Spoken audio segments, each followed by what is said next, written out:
information, it makes it really easy to understand the notion of replication and what a problem it is, and what the benefits of finding a way to get together on all these energies that people are right now. We're doing, we write them in a grant, you know, we get the money, and then we start doing it, and pretty soon we're like buried by the weight of maintaining it, and they go away, or we don't find an audience for it. That we can easily feel what it would do if we all started to find ways to do this. And so, as a sort of metaphor for the whole gathering, if we can feel that in technology, what could we do by similarly figuring it out on the level of all the resources that we're stewards of? Could I follow that with just sort of to throw out in the continued work on the site and how we think about it. You know, watching the page up there, there was a moment when I think it was live video on the blog, and you could see. It was like that mirror game where you could sort of see into it, and it reminded me that so much talk about the utility, but also the difficulty of the internet is the never-ending stream of information without necessarily tools to synthesize and reflect. And I just want to put into the conversation that if one of the things we often talk about as theater artists is our unique ability to be receptors and to be synthesizers and to be expressors, that I feel like the way this website functions has to, in some way, manifest what is particular, although there are, of course, many things, so it's nothing specific. But what is it that this form / multi-disciplines brings to the way we communicate, or the way we like to imagine we communicate in the world, so this site does not look like 100 other sites that have data and it looks really nice, and it's a great start, and it's super exciting. So I just want to be really clear that I'm acknowledging the incredible work that's going into it. But I also want to just sort of say, how do we, if what we're trying to do in addition to connect people is tell the story of the American theater and new work, we have to tell that story in a dynamic way that feels related to what we do, not just through the most functional tool. So. And you just said something else, the synthesizing and reflecting, and Polly, it seems that that's what you're trying to do with HowlRound, is to create that synthesizing and reflecting place. Yes. And the New Play blog and other blogs like 2AMT and people's individual blogs are that place to react, and then there's a synthesizing, reflecting place. Well, you know, we just uploaded a new piece by Chinaka Haj about how she developed her play. You know, and this was something that Deborah Cullinan on the editorial board asked her to do, and it's this wonderful piece that is a reflection on like how collaboration happens. And we've actually had that conversation like 10 times in the room this weekend. And the piece is one of the best pieces I've read on like just a young artist coming to understand, you know, like how you make a piece and who is involved and all those. And so like there's a way in which that's exactly what the journal's set up to do, is to sort of synthesize the actual, and it's also about playmaking. I mean, it's very the articles are very dynamic, and my article's not dynamic, but most of them are very dynamic in like the playmaking, you know, arena. So that's that's what it's really, one of the things it's for. I want to break the format here for just a second, because I don't in the agenda have another place for this to happen. Could people on the listening circle, you're holding probably names of other projects that we ought to know exist, especially in this conversation if we're thinking about how to synthesize.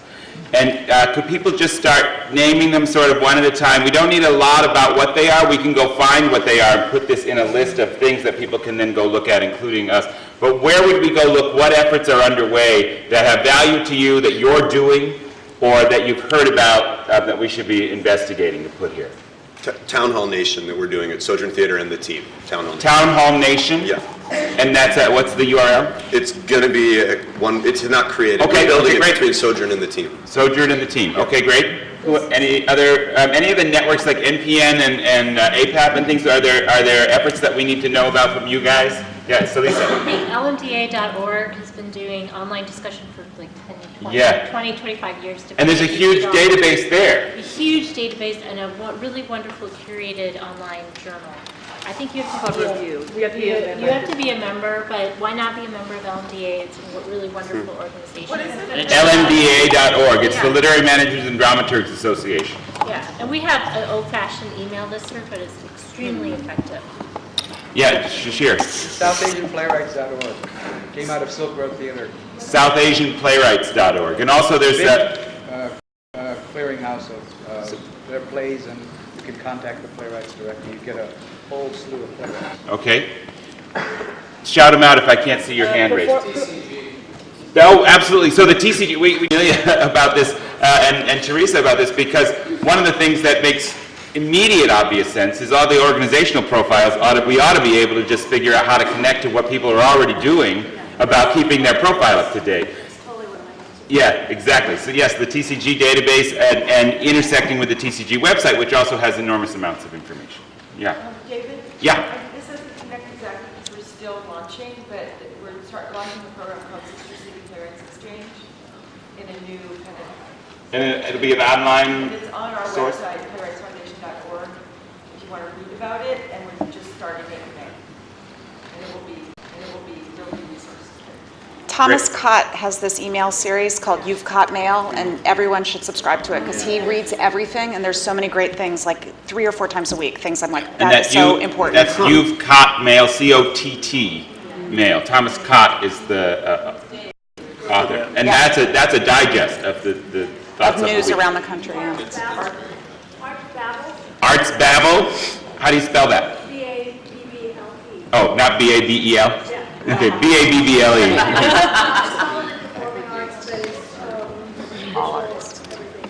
Cool. Artsjournal.com. What's back here? Livelo.com, L-I-C-L-O, livelo.com, they do a live streaming of theatrical events. And On the Boards TV, we sort of ran by that, but On the Boards does not live streaming, but streaming of theatrical. Netflix events. for Is performance. that a hashtag, Joe? Which one? Is that a hashtag? On the Boards? Yeah, or TGTV. I don't. And, If you go to the On the Board site. yeah.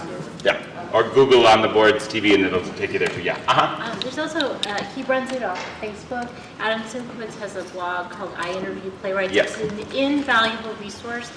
He gets, he has talked to everybody. It's got several hundred interviews with playwrights. Several hundred Okay. interviews, and his interview style I find incredibly engaging. He himself is a really wonderful playwright, and I find it a really, really great online resource when I'm getting to know somebody. Adam's probably out there. If not, someone is out there tweeting that knows Adam. Adam, could you just tweet the address of your blog, please? Bushtheater.co.uk has been working on an interesting playwright social networking and script sharing site. So- Bushtheater.co.uk. Bush Theater in the... Are they RE? Yes. But, Bush Theatre. And it's called Bush Green. It's called Bush. Bush Green. Bush Green. Green, yeah. Thank you. Bush what? Back there, Karen. YPTDC, if you're interested in curriculum for teaching playwriting to elementary and high school students, their grades go up and all that's all that free for downloading. And kids have posted the plays they've written, etc. So it's become a blog for younger kids to talk about. Young Playwrights Theater DC. So Playwrights Theater DC. So it's YPTDC.org. Yeah. And I think Community Arts Network has moved to a Facebook page where you can all talk, because they've lost their funding, there's no money, so now you can post on there yourselves, and yet I think they're trying to find an archive. It's up, the archive is up. It is up? Yeah. Okay, so... So that's Can. Google Community Arts. Community Arts Network. Yeah. Community Arts Network. Yeah. And Brad, there must be the Apostles must have the support organizations must have. I think each one of those service organizations has their own website, which is certainly useful. I mean, ours is theaterbayarea.org. There's certainly TDFs. Yeah. TDF.org, and we have extensive production systems for everything. I mean, Right. we each get about 30,000 pieces. Arts manager? Doing something and we don't know about it. Okay. For example, the Philadelphia Theater Alliance is actually engaged right now in getting all of their member theaters on there and going back through their new play histories to sort of become the leading community visible on the web. So go, folks, if you're from other communities and you want to show up strong. Philadelphia Theater Alliance is doing that right now. I'm another international in Playwriting Australia, and that's pwa.org.au.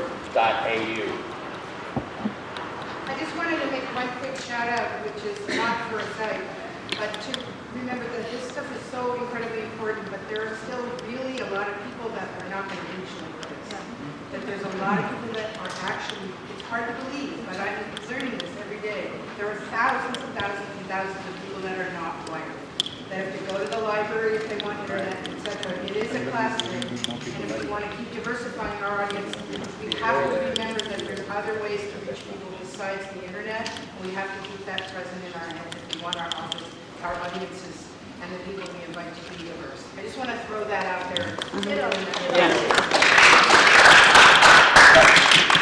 This is not necessarily a website, although it does have a website, but it's a source of information that I would love to see connected to this, which is the NEA.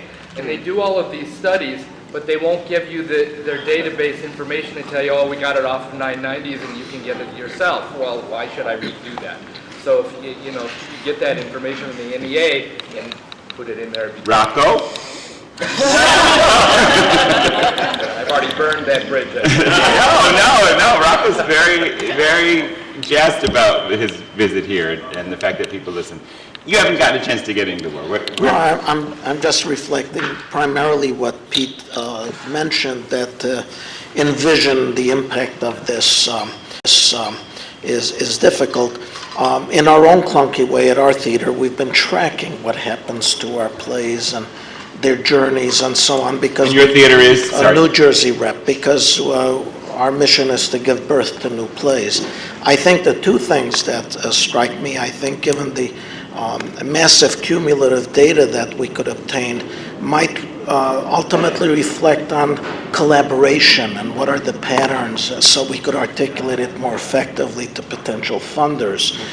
So I see a role in that, since we've been talking about collaboration.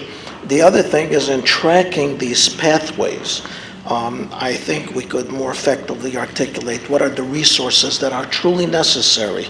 Once you've seen that it took 5 readings and who knows how many workshops, as to what resources are really needed to bring something finally to stage in its full manifestation. And I want to encourage everybody who's here to at least make the effort to get 3 stories told in that map, because what happened immediately was that organizations went on and put the productions in their current season, and the map right now makes the opposite case than what we want to make, which is that every play started as a first production and maybe it went to a second and third and maybe more. There are a handful of plays that show any level of development. And so go back. People who started using it as a marketing tool, there's a good reason why you put a production up there and try to get people to pay attention to come there. But what it's showing right now is that 80% of the plays in America start from first production, that's day 1. So go help. We're trying to tell the right story. We have to take a break because then we've got to come back, and what we're going to do is an exercise. We're going to break this format. This is the last of these tables, and thank you all for your patience and for the listening circle's patience. This is the last of these, and we're going to do an exercise next about envisioning what you would like to see next on the new play map, and we'll try to collect those and then start to develop a list of priorities there. All right, break. Thank you for this indulgence.